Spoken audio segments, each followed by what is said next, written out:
এবার বড় প্রদীপের যে আরতি সেটা হওয়ার পর এবার আমাদের যেটা আর কি আমরা কর্পূরদানি বলি, আমি এটাকে কি বলে ঠিক জানি না, বড় কর্পূরদানি বলছি, ওই বড় কর্পূরদানি দিয়ে এবার আরতি হচ্ছে। আমি এটা একটা অন্য নাম আছে, আমি সেটা জানি না, ভুলে গেছি।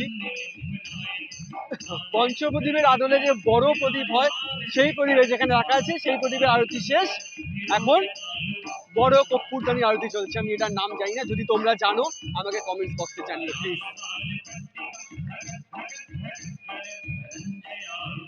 আর তোমাদের যারা যারা দেখছো তাদেরকে আবার বলছি, প্রত্যেকে এসো, এইরকম আরতি, এরকম গঙ্গা মা গঙ্গাকে সাক্ষী রেখে এইরকম আরতি যা বেনারসে আমরা দেখি, সেই আরতির স্বাদ, সেই আরতির ভক্তি, শ্রদ্ধা সমস্ত কিছু প্রার্থনার সাথে জানাতে হলে হাওড়া রামকৃষ্ণপুর ঘাটে তোমরা সবাই এসো।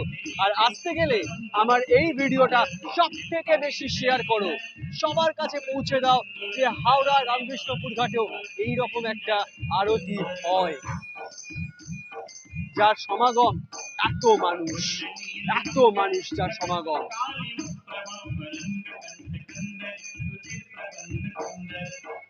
সত্যি একটা অভূতপূর্ব দৃশ্য।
আচ্ছা, ওই বড় কর্পূরদানি আরতি হওয়ার পর জলশঙ্খে আরতি হলো, জলশঙ্খে আরতি হওয়ার পর এখন পুষ্পবস্ত্র আরতি হচ্ছে।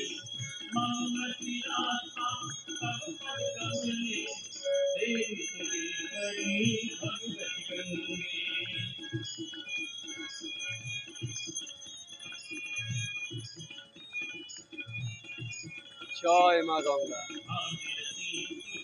জয় মা গঙ্গার জয়।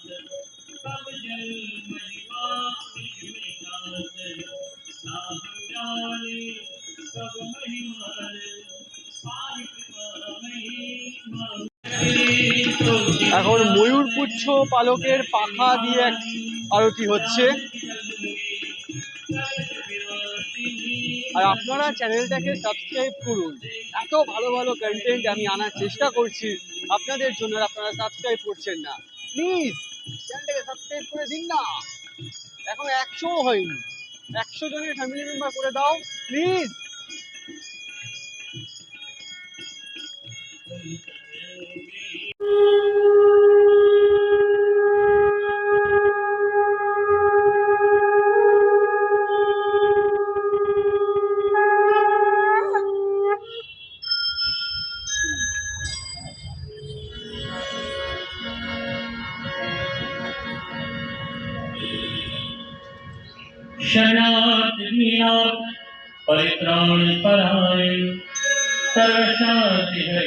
সর্বশেষ শঙ্খধ্বনির মাধ্যমে শেষ হলো গঙ্গা আরতি।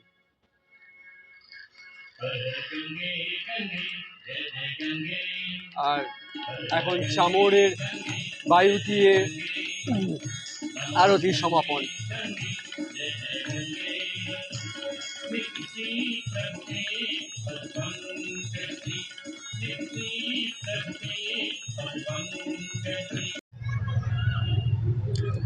শেষ হলো গঙ্গা আরতি। এখন ঘড়ির কাঁটার সময় 7:35, পারফেক্ট 30 মিনিট, আধ ঘন্টা থেকে 35 মিনিটই এই গঙ্গা আরতি।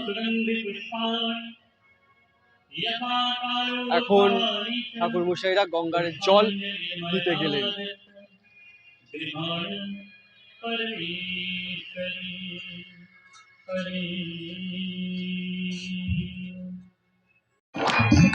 আপনাদের এই রামকৃষ্ণপুর ঘাট আসার রুটটা একবার বলে দিই, কিভাবে আপনারা আসবেন।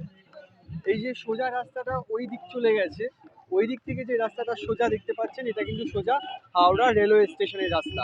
হাওড়া রেলওয়ে স্টেশনের আপনি নিউ কমপ্লেক্সের পাশ দিয়ে যে রাস্তাটা সোজা চলে এসছে, সেই রাস্তা ধরে সোজা একটা টোটো বা একটা টোটো কি দুটো টোটো হয়তো ব্রেক করলেও হতে পারে, টোটো ধরে আপনারা ডাইরেক্ট চলে আসতে পারেন রামকৃষ্ণপুর ঘাটে।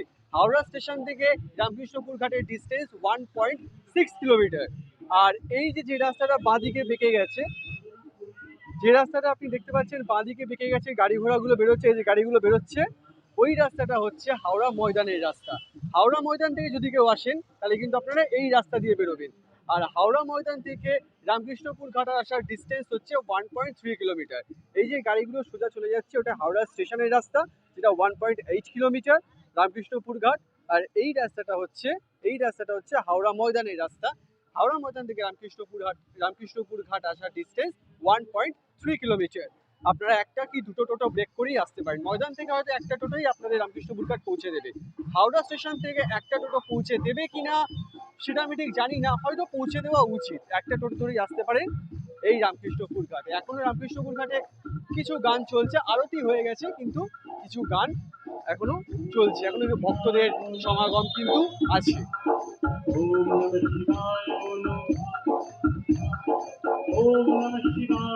কৃষ্ণপুর ঘাটে এসে আমার দুজন সাবস্ক্রাইবার বন্ধুর সঙ্গে দেখা হয়ে গেছে, আর এরা দুজনও আমার ব্লগ দেখে এখানে এসছে আজকে। এরা এখানেই থাকো? কোন স্কুলে পড়ো নাকি? হ্যাঁ, আচ্ছা, ও স্কুলে পড়ে, এখন স্কুল থেকে টিউশন দিয়ে। এরাও চাইছে আপনারাও পরিবারের সদস্য হন, আর আপনাদের পরিবারের সদস্য হওয়াটা খুব দরকার। খুব ভালো থেকো, ভালোভাবে পড়াশোনা করো, ঠিক আছে? Get by, welcome. কিছু ফ্যামিলি মেম্বারদের সঙ্গে দেখা হয়ে গেলে, এরকম কিছু ফ্যামিলি মেম্বারদের সাথে কথা বললে খুবই ভালো লাগে। তাই তোমরা সাবস্ক্রাইব করো, তোমরাও এসো এখানে। আমি এখন এখানেই শেষ করছি, আর আপনাদের কি করতে হবে আপনারা জানেন, কিন্তু কেউই করেন না। প্লিজ প্লিজ প্লিজ ভিডিওটা সাবস্ক্রাইব করুন, আর পাশে থাকুন, সাথে থাকুন, আমাকে এগিয়ে নিয়ে যেতে প্লিজ সাহায্য করুন। এই ভিডিওটা সাবস্ক্রাইব করুন, লাইক করুন, কমেন্টস করুন, আর প্রচুর শেয়ার করুন, যাতে মানুষরা আসতে পারে এই রামকৃষ্ণপুর ঘাটে এবং নিজেদের ভক্তি, শ্রদ্ধা, শান্তি সমস্ত জায়গাকে উজাড় করে দিতে পারে এই আরতির মাধ্যমে। তাই এই ভিডিওটা প্রচুর শেয়ার করুন, আর প্লিজ চ্যানেলটাকে সাবস্ক্রাইব করুন। 100 জনের ফ্যামিলি মেম্বার খুব তাড়াতাড়ি, আর 100 জনের ফ্যামিলি মেম্বার খুব কাছাকাছি, আপনারা প্লিজ 100 জনের ফ্যামিলি মেম্বার করে দিন। আর এই ভিডিওটা যদি আপনি ফেসবুকে দেখে থাকেন তাহলে আমার ফেসবুক পেজ অর্ণবাচার্য অফিসিয়াল, আর যদি ইনস্টাতে দেখে থাকেন তাহলে আমার ইনস্টা পেজ অর্ণবাচার্য অফিসিয়াল, এই দুটোই ফলো করে দিন আরও কিছু আপডেটের জন্য। আর এই দুটো চ্যানেলেরই লিঙ্ক আমি ডেসক্রিপশন বক্সে দিয়ে দেবো। সো আবার ফিরে আসবো নতুন কোনো ব্লগ নিয়ে, নতুন একটা ব্লগ নিয়ে আপনাদের সাথে। আর ততক্ষণের জন্য বাই বাই।